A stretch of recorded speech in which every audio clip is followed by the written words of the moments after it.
First at 4, a pandemic is set to change our plans. Let me be clear. Coronavirus is in our communities. We should be prepared for thousands of cases in Oregon. A shift in strategy at the national, state, and local levels. Most of us have never experienced anything like this. And with new rules on travel, we changed all of our plans, so now we're going back home. Empty arenas. This is people's lives at stake. This isn't about basketball. And packed stores. You just want to be prepared with things that'll last for a while. All this as stocks plummet. Complete coverage starts now. And good afternoon, and thanks for joining us for the 4 o'clock news. I'm Wayne Garcia. And I'm Bonnie Silkman. We are following many developments surrounding COVID-19 from state leaders and local schools, along with big news for professional and college sports. The NCAA has canceled March Madness, and major tourist spots like Disneyland and Broadway are now closing their doors. And we're seeing a lot of changes in Oregon, too, including 3 new cases, taking us up to 24. Just today, President Trump also said there is the possibility that he could impose travel restrictions within the U.S. He was asked if he would consider bans to areas like Washington and California, where several cases have been confirmed. This is what he said. Is it a possibility? Yes. If somebody gets a little bit out of control, if an area gets too hot, you see what they're doing in New Rochelle, which is good, frankly. It's the right thing, but it's not enforced. It's not very strong, but people know they're being watched. New Rochelle, that's a hot spot. The president said his administration has not yet discussed banning domestic travel, just that it's a possibility to limit the spread of COVID-19. Oregon's governor also announced some big changes for our state today. Here she is. What is clear today is that we must take immediate action to stem the spread of COVID-19 coronavirus in our communities. Our strategy now in Oregon is shifting away from one of containing isolated cases of COVID-19. Now we are focused on preventing the worst impacts of a mass outbreak from coming to pass. And following that announcement, we saw people starting to prepare by packing the stores, including Costco in Beaverton. Let's get right to our Fox 12's Pete Ferryman for more on that. Yeah, as you saw there, guys, the governor appeared at a news conference this morning, flanked by public health officials and other government leaders. Here is what she announced, and we'll get right to it. The governor declared a ban on gatherings of more than 250 people until April 8th. It's a move that immediately prompted the cancellation of some major events. And we're going to have more on some of those that you touched on in our team coverage coming up. The governor did make a distinction, though. She says the ban applies to organized events, not places such as stores, shopping centers, or schools. Speaking of schools, she did cancel all school group activities like assemblies and athletic events in the state of Oregon, but stopped short of closing schools altogether. Here's what she had to say. These measures have been recommended by public health experts. Considerations of school closures will be a last resort. Meanwhile, Mayor Ted Wheeler announced a state of emergency in Portland. The move will allow him to assume centralized control of all city bureaus. And finally, all agreed on the importance of social distancing. We've heard a lot about that recently. But one public health official in attendance today did point out that if we find ourselves with overflowing emergency rooms in the months to come, some of the decisions that we're making now may have come too late. And speaking of policy, you guys, there is a discrepancy between Oregon's school policy and Washington's policy now. Earlier today, Governor Jay Inslee said closing schools was a critical step in stopping the spread of the virus. And as you heard from Oregon's governor, we are not quite there yet. So there's a difference of opinion, or at least a difference of policy. Of course, the situation is evolving, and we'll see how things play out. At any moment, there could be a new development. Exactly. Never know. Okay, thanks, Pete. The big question right now, what are schools doing? Governor Brown says closing them will be a last resort. Though Central Catholic in Portland just announced this afternoon it will move to long-term digital learning starting tomorrow. That's right. Our Fox 12's Kelsey Watts checked into that part of the story for us and joins us live tonight with those details. Kelsey? Well, Bonnie, I can tell you pretty much across the board here in Oregon, events like assemblies, field trips, in-person parent conferences, they are all being canceled. It is a long list. For instance, in Salem-Keizer schools, we've also learned that school dances and proms are being canceled, along with outdoor school. Athletic events there can continue, but without spectators. Concerts can continue, but also without spectators. So that means you might see them on Facebook Live or other platforms. Out-of-state travel for staff and school events like the spring break trip to Disney World are canceled as well. But before and after school care will continue, as will SATs, and volunteers will still be allowed in the buildings. In Beaverton schools, all non-essential school-based activities and after-school activities are suspended until further notice. That is pretty much the case across school districts in Oregon. We can tell you also in Beaverton, audience admission for all school-based events and athletics is being denied. The district is working on plans for holding events like board meetings in a new way, and has even developed lesson plans about COVID-19 to help students understand the facts and navigate some fears and stigmas. Now, those are just some of the examples that we are seeing, and if you are a local parent here, you can find much more information from your own child's school district, likely on that district's website. We did hear from a number of parents today on both sides of this issue. Some saying it doesn't make sense to cancel these school activities, but keeping the children in school while we're doing it. Other parents say if we close schools, what about impacts to things like child care, a parent's responsibility to get to work, and meals for low-income families? We'll have that part of the story coming up all new tonight here at 5. Live in Southwest Portland, Kelsey Watts, Fox 12 Oregon. Kelsey, thank you. In Washington, Governor Jay Inslee making a major announcement today about schools. All public and private K-12 schools in King, Pierce, and Snohomish counties will be closed for 6 weeks. These closures are limited to the 3 counties named, but it's very important for all school districts across the state of Washington to have very active, robust, and meaningful plans for contingencies that may include them in future closures. And those schools must close by Thursday, March 17th. They'll stay shut down until at least Friday, April 27th. And this also comes as Ohio Governor Mike DeWine has ordered schools closed there for 3 weeks. That starts on Monday. France has also closed all schools, yes, across the whole country. With 24 positive cases now in Oregon, and 2 of them are men over the age of 80 in Lynn County. They both live at the Oregon Veterans Home in Lebanon. Now everyone who lives and works at the facility is being tested for COVID-19. The Oregon Department of Veteran Affairs says it's taking this very seriously, especially after what happened at the senior care facility in Kirkland, Washington. The Oregon Health Authority says the men are in isolation and everyone at the facility is wearing personal protective equipment. Our veterans at those homes are the most vulnerable population that we serve. They've served honorably for their country and risked their lives, and now we consider it a privilege to be in charge of protecting their lives and well-being. No visitors are being allowed inside the building. Workers there are encouraging family members to remotely visit their loved ones using video calls. Meanwhile, college and professional sports games have been canceled, as you probably know, following an almost unbelievable night in the NBA. The game tonight has been postponed. That's right. The NBA has suspended all games. The first game canceled was this one, the Jazz and Thunder in Oklahoma. You can see fans were filling up the stands, but they were shocked after players had already stepped onto the court. That was quickly followed by the same news for fans at New Orleans and Sacramento games. ESPN says 2 players from the Utah Jazz have now tested positive for coronavirus, including player Rudy Gobert. This video is from Monday after the NBA put new rules in place that requires players to stay at least 6 feet away from reporters. As you can see, he jokingly touched all of the microphones following the news conference there. At the time, it was a prank. Jazz teammate Donovan Mitchell confirmed on Instagram today he also has tested positive.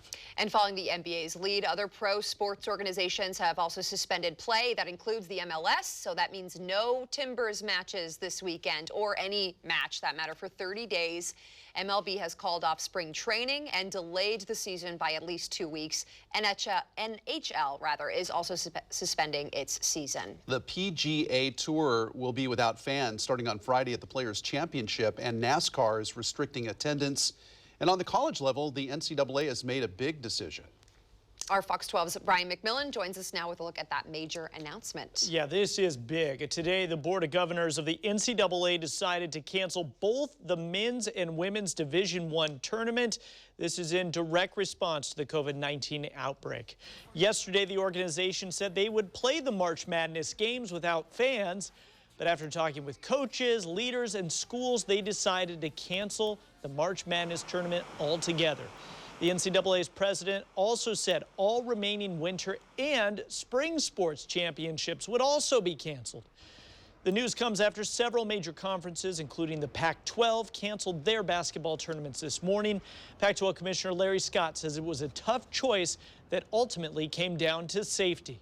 Our highest care has to be for our student athletes, and that's how we reluctantly came to this decision, which we know is really hard for the student athletes, especially the seniors. These are moments they've looked forward to and worked hard for their whole life, so no one came to these decisions lightly. A matchup between the Oregon Ducks and Oregon State Beavers were among the games canceled today.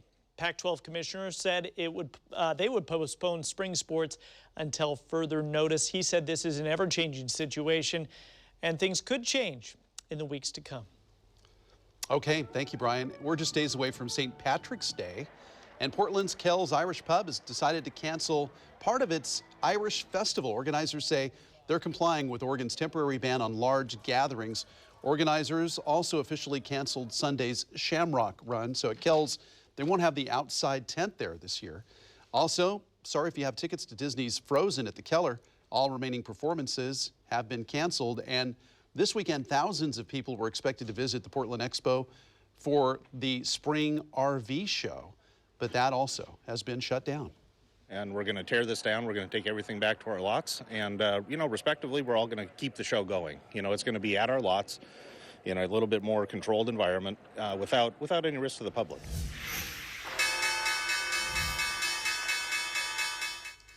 And closing bell on Wall Street, Pacto Wallop. Take a look at these numbers right there. All three major U.S. stock markets now in bear territory. They are down nearly 10% after the closing bell today.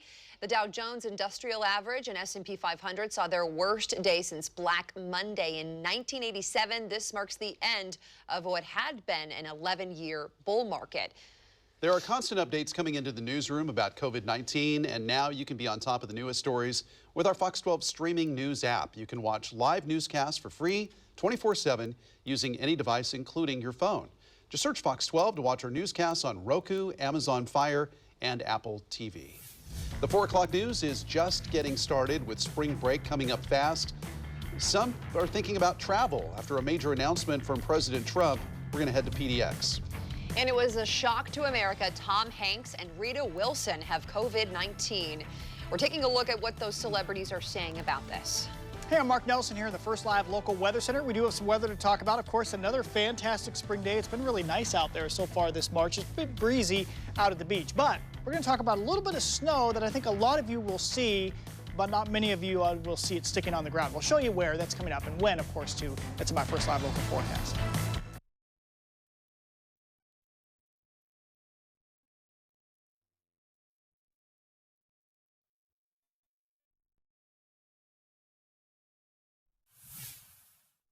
With the current news, you just want to be prepared with things that'll last for a while. Just like earthquakes stocking up, similar idea for us and our family.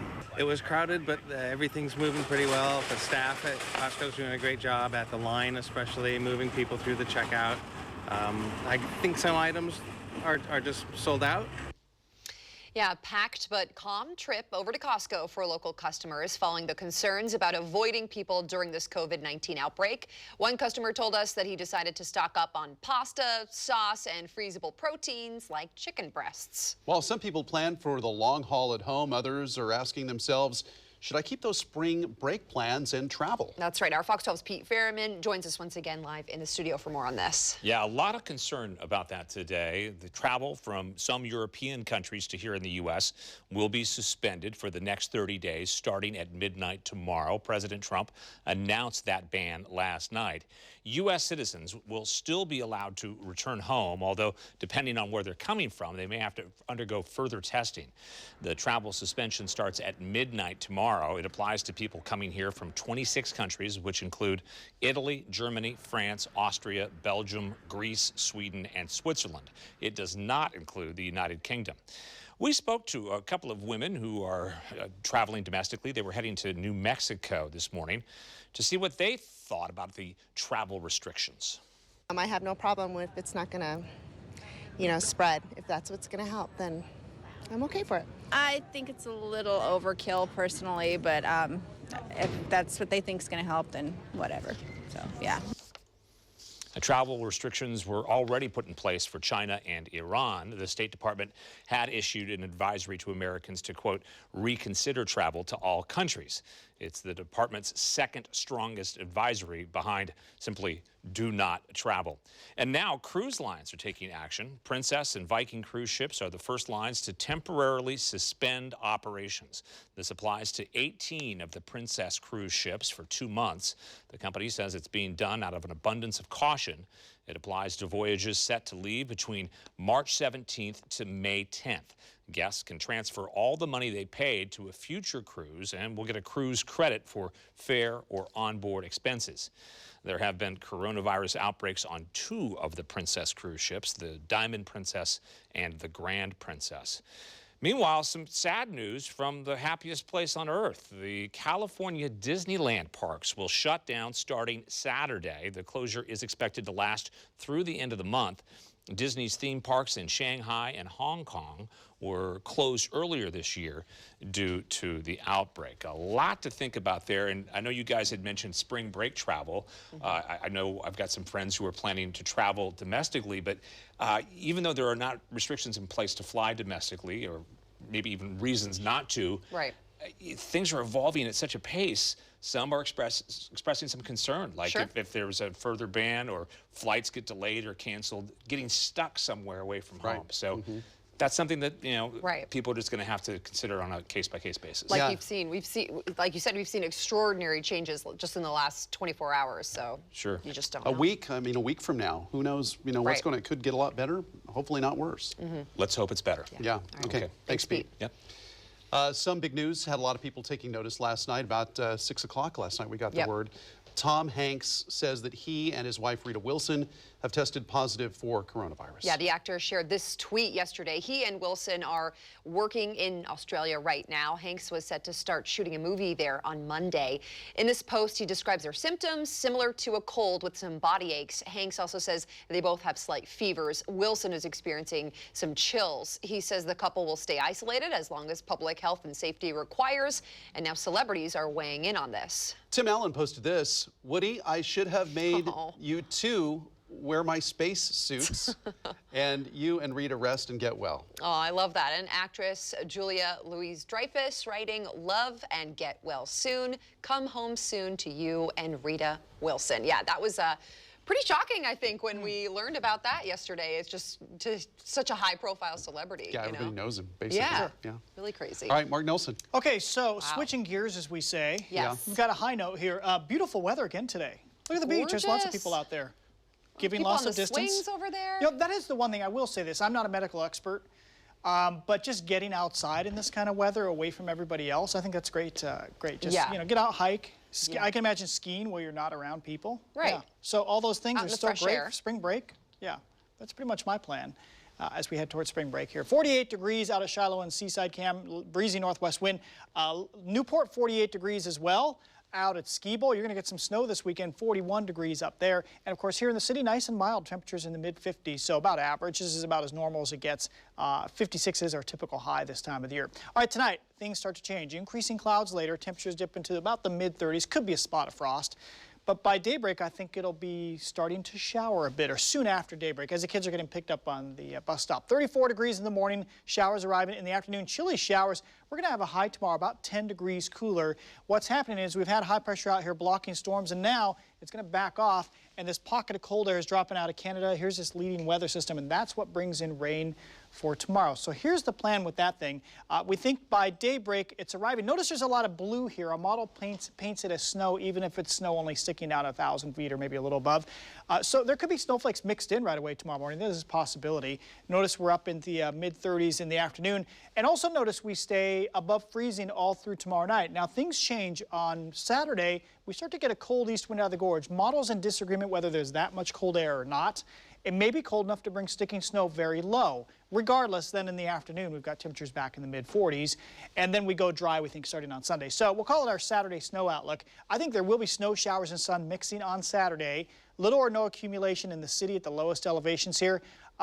We may get an early dusting anywhere, I suppose, if the air is cold enough, but we're not confident about that. And not on the roads for sure. I think your life will continue, well, as normal as it could in these times coming up on Saturday. Trace to 2 inches we think is possible at top of the West Hills and beyond, higher up in those areas. All right, so just for tomorrow, looks like a very gray day. Lots of showers around, 45 degrees for a high temp. Just the next 3 days, we're working on the 7-day forecast, but we see 3 chilly days ahead. That's the big message. Snow showers on Saturday, and gusty east wind develops Saturday and Sunday as well. So it's going to feel more like January for a few days. All right, thank you, Mark. To be tested for the new coronavirus, you need to meet certain criteria. That's right. So coming up, we're hearing from a local father who says he had to get his son tested, but it wasn't easy. What he says the hospital did to make that so tough. And the president caught on video next to someone who has tested positive for the virus, where they were.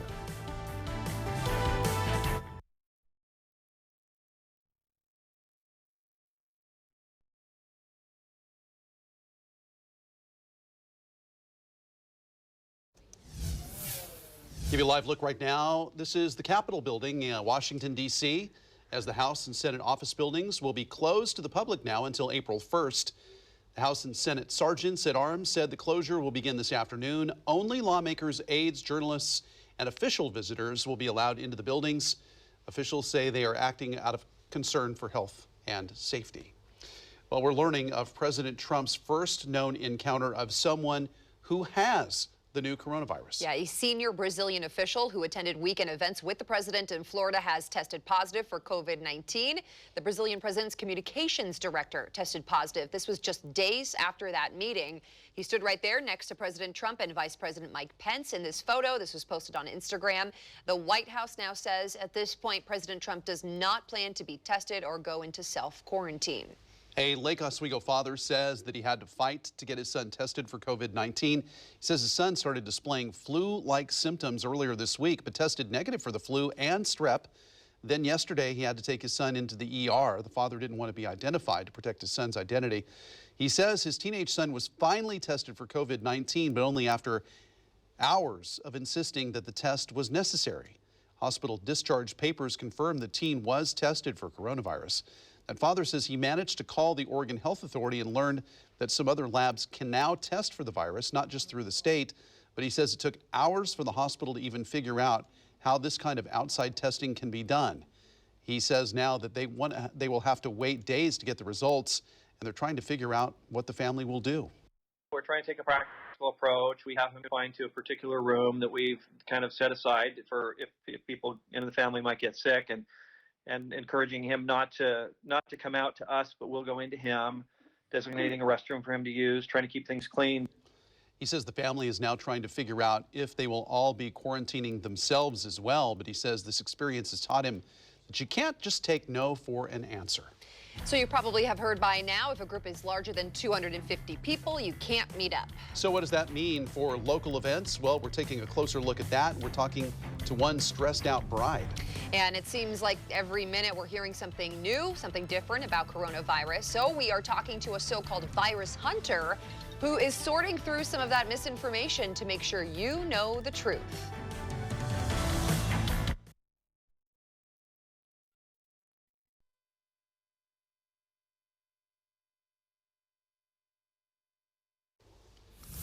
Now at 4:30, there have been a lot of changes today in the COVID-19 outbreak. We just learned that Central Catholic, Jesuit schools, Catlin Gable, and St. Mary's will be moving their classes online beginning next week. That's right. Today, the NCAA also announcing it's canceling March Madness. And just in, Little League says it will delay all seasons across the country until April 6th. And popular tourist spots like Disneyland and Broadway are also closing its doors. 3 new cases were reported this afternoon, bringing the total in Oregon to 24. And Governor Kate Brown has banned gatherings now of more than 250 people until at least April 8th. The new rules on social gatherings in Oregon during the coronavirus outbreak is impacting, as you might imagine, the private event industry. Absolutely. Our Sarah Hurwitz joins us now live in studio with what one company in Hillsborough is saying about its financial future. And this is having a big impact on some upcoming weddings as well. Yeah, that's right. The owner of Northwest Event Management Group says that this is a loss of hundreds of thousands of dollars. The company's seen several events canceled over the last few months with coronavirus concerns, but now with the new state rules, he says the company's financial future is uncertain. An empty event hall, multiple cancellations, and nerves about what to do next. I don't know how I'm going to operate. I don't know how I'm going to pay the employees and the staff, which I care very much about. We're a family around here, so it hurts. John Lee is the owner of Northwest Event Management Group. It hosts everything from weddings to corporate events and meetings, as well as benefit auctions. He says since January, the company's down about $500,000 from cancellations of events. And now with Governor Kate Brown's directive to cancel gatherings larger than 250 people, he says it's a heavy blow. It's going to decimate us, and it's going to decimate the event industry as a whole. Lee says he understands the health and safety priorities right now, but his question to Governor Kate Brown and other legislators, if this continues, how will business be able to recover? Speed is of the essence right now on helping us out to get through this time. We've managed to get to here, and we might be fine for the next 2 weeks, 3 weeks. Beyond that, it's going to be very, very hard without some assistance. Now, coming up tonight at 5, you'll hear from a bride whose wedding is coming up in May. She'll share some of her concerns and the uncertainty. Reporting live here in studio, Sarah Hurwitz, Fox 12 Oregon. Sarah, thanks. The University of Oregon plans to offer all exams remotely out of caution of the coronavirus. This is similar to what the University of Washington did last week. Oregon will also hold the first 3 weeks of the spring term online.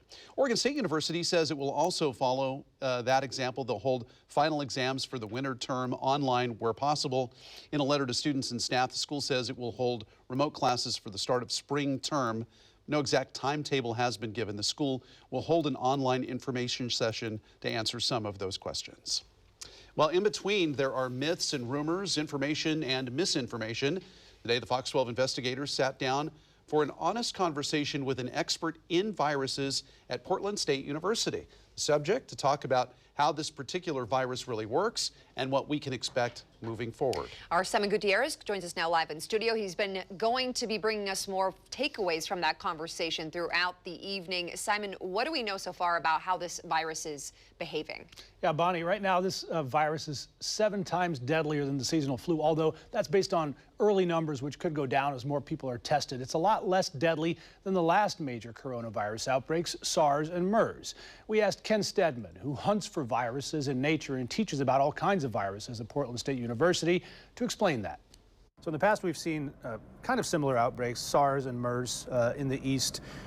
What's the difference between this virus and those viruses? 2 really major differences in terms of symptoms. The main one is that both SARS and MERS are much more deadly. SARS is about a 10% case fatality ratio, not a rate. MERS is actually about 30%.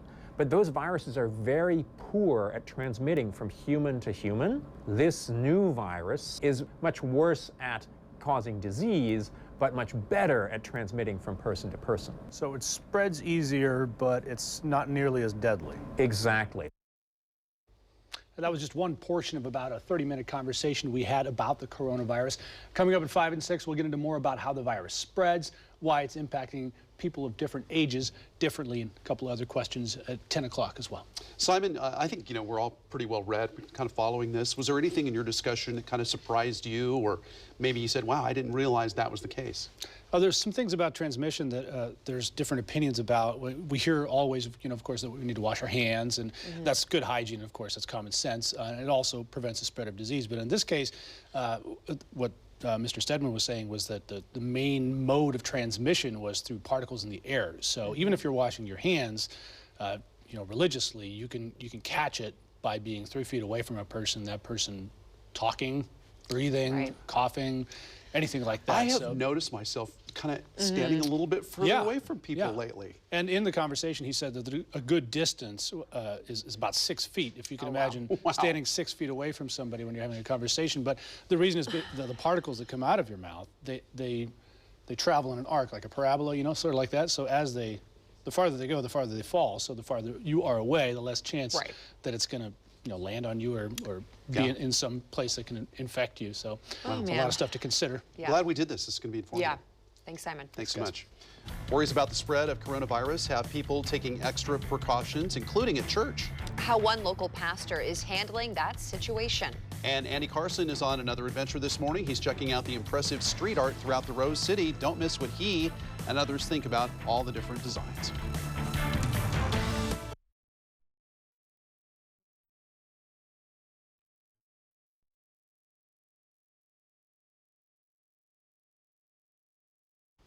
And here now, another big development just into the newsroom. The Church of Jesus Christ of Latter-day Saints says it will hold a major conference in April without anyone in attendance. Instead, it will be broadcast on TV and online. Yeah, this is a big deal for Mormon families, and it marks the first time in more than 60 years since the Utah-based faith has taken these extraordinary steps of banning church members from attending in person. Local churches are being forced to make changes to their regularly scheduled services after Governor Kate Brown's orders to ban gatherings of 250 people or more. Fox 12's Brian McMillan has a look now at what local church leaders are doing in response to the orders. Yeah, each church that we spoke with is taking a different approach to this, but ones we spoke with are either limiting their services or switching to an online format altogether. We spoke with Pastor Brad Williams at Beaverton Foursquare Church. He says his church administration met this morning to discuss how to move forward with service and gatherings. Pastor Williams says keeping his congregation and the community healthy is the most important thing right now. They'll continue to hold scheduled funerals and weddings as long as they have less than 250 people, but they do plan to cancel normal church services and move to an online format for the time being. Whether it's going to an online format, which is what we're going to do, encourage people to gather in homes, we're going to resource them. We fortunately have the media capacity to stream and to do different video production things, so we're going to try to deliver content that way. Meanwhile, the Archdiocese of Portland just released a statement here this evening. They are not canceling services, but are encouraging people not to attend Mass if they are 60 years old or over, have underlying medical issues, or if they aren't feeling well, no matter how mild the symptoms. They are also canceling any other events that would exceed 250 people. Now, church officials we spoke with say they will keep their parishioners updated through email and on Facebook as this situation continues to evolve. Reporting live, Brian McMillan, Fox 12 Oregon. Thank you, Brian. We've been talking a lot about sports teams losing out on games. Yeah, a live look over at Providence Park, because coming up, we're taking a closer look at how the Timbers are handling this situation. And I was just checking out our Shiloh and Seaside, or actually this is up at our Chinookwan's Beach Cam at Lincoln City. The other one's farther up the coast, but look how clear it is out there. Nice day at the beaches, but we're going to have some snow in the Coast Range over the next few days. We'll talk more about that in my first live local forecast.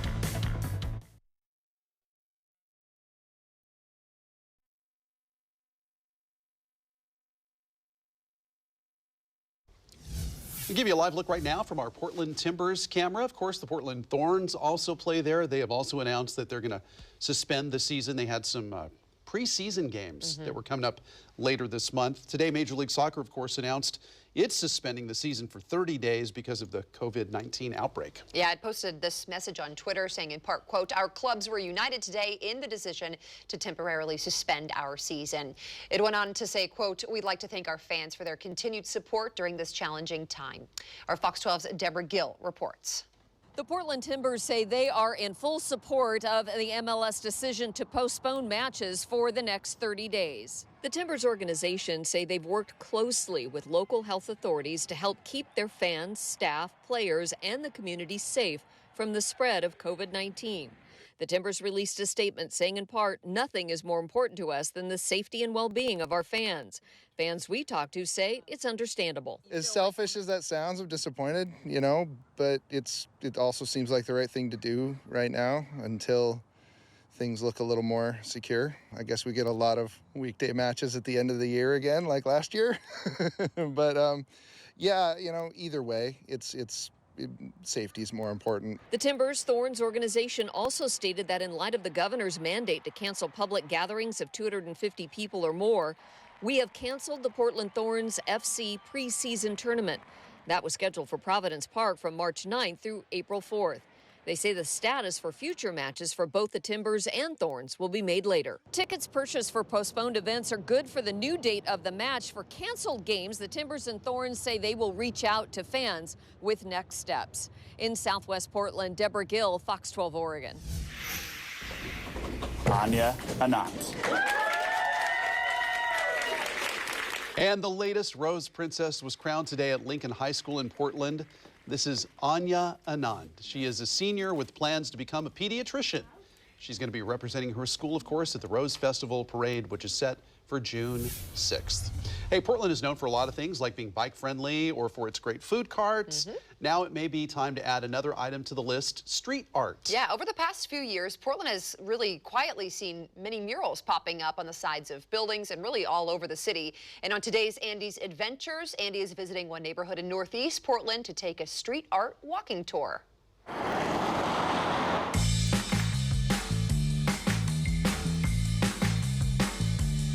It is not your imagination. There are lots and lots of murals popping up all over the city of Portland.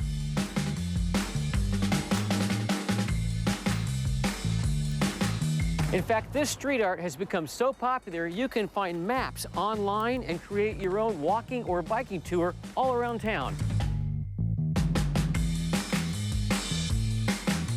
One place in particular that is great for mural viewing is here along Northeast Alberta Street.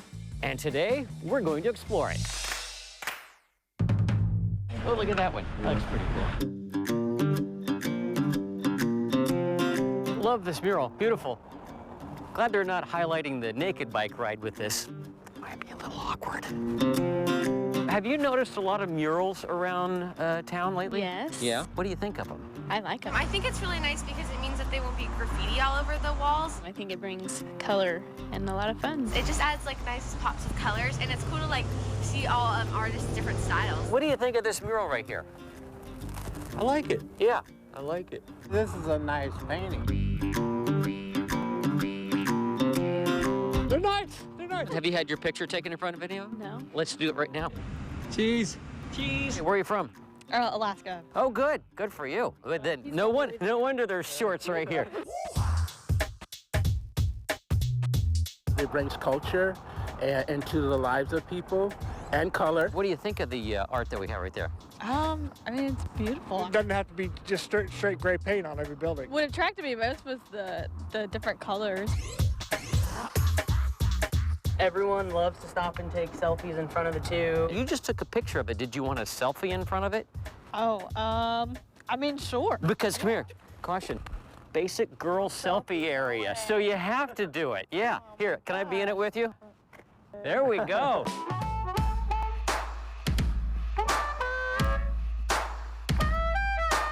Just trying to figure out what the big elephant in the room is all about. If you go down there, there's a giant rabbit on the side of a building. What? Yeah, I'm not kidding. You can spend all day doing this. What do you think's going on there? Skateboarding dog, squirrel. What do you want? I found me in a mural. Are you ready for that? Cowboy on a bike, even has a soul patch. Enough about the murals, let's have some pie. I'm in. Yeah, what a nice day. Murals and pie. Yeah. Don't forget, if you're home on Saturday, somebody pointed out that it's Pie Day 3/14. That's right. So we saw blackberries in the freezer. I was telling Ann, she's like, I need to get over this. But yeah, blackberries in the freezer from last summer's blackberries. So In your house? I think so. You still have some left over? Wow. Maybe on Sunday I'll bring some. I didn't know if you were talking about the station freezer or your own. Oh, Yeah, no, we're at gonna home, go. at home, Okay. yeah. They would disappear here. Yeah. Look at this beautiful view. You know, I emailed Bruno down at Chinook Wind's Beach Cam and said, hey, the camera's a little fuzzy. Can you guys clean it? Within like 5 minutes, they were so nice. They went out there and cleaned it up. So we love Bruno and all his coworkers. So 49 degrees at Chinook Winds. breezy north wind, 21 gust into 37. That's a strong north wind. That brings the salty, scuzzy stuff from the air onto the camera lens. That's why that happens. 55 degrees here in Portland. You see a couple mountains out there. Here's the plan. We're going to be much cooler tomorrow. So today we were in the mid-50s. Tomorrow, mid-40s with cloud cover. It's going to be quite a change tomorrow. Coolest day we think is Saturday. A lot of snow showers in the air, especially the first part of Saturday. Will it affect your life much? No. I'd call it conversational snow because probably we'll all be talking about it, but I don't think it'll affect you much. Sunday, things dry out, 44, and then back to more reasonable Monday. And actually, we have some nice spring weather Tuesday and Wednesday. St. Patrick's Day looks spectacular. Rain, we just don't have that much coming up. It's really pretty much all about tomorrow and Saturday. And that's it. Most likely, most or all of next week will be dry. Here's the detailed look at the cloud cover. You see, by 10 a.m. tomorrow, it's raining. Notice it's snowing in the Coast Range. Probably tomorrow, the Coast Range summits, maybe a skiff of snow on the sides of the road, but I don't think you'll get snow on the summits tomorrow. That said, then on Saturday morning, definitely snowy, at least through the first half of the day over those Coast Range summits. And some snow in the Cascades tomorrow, and also some snow in the Gorge coming up on Saturday, we think as well. It's not a lot, but some. And then Saturday, scattered snow showers about, and then later on Saturday, most of the moisture seems to pull away. This model is trying to keep snow showers around east side, but we'll see about that. But in general, we're headed towards drier weather. Total snow, you can see here. This does not inspire a lot of confidence if you want a snowy day in Portland on Saturday. Yeah, maybe a half inch or an inch here or there, and that would be early in the day, but that should be about it. So, forecast for the coastline tomorrow, totally different. Very gray, rainy. Temperatures upper 40s, breezy south wind. Here in the valleys, not much wind tomorrow. Looks like temperatures mid to upper 40s. Light rain at times, and yeah, there could be snowflakes mixed in tomorrow, but not sticking below 1,500 feet. Columbia River Gorge, mainly afternoon rain, pretty dry in the morning. Temperatures in the 40s. Mount Hood, look for temperatures right around 39 degrees there at Government Camp. And then we go over to eastern Oregon, and temperatures will be in the 50s coming up for tomorrow. And nothing arrives in eastern Oregon until the latter part of the day, and it'll spread east. Wow, that's a lot of sunshine beyond the chance for snow showers on Saturday. Next week looks really nice. That would be a great spring break week, but still another week to go until Oregon spring break. I'm sure things will change by then. Yeah, we'll take it. Well, we'll see. All right, thanks, Mark. Thanks, Mark. Coming up, we are taking a look at state-of-the-art simulations that look and feel real. Yeah, we're giving you a behind-the-scenes look at this groundbreaking technology developed at OHSU.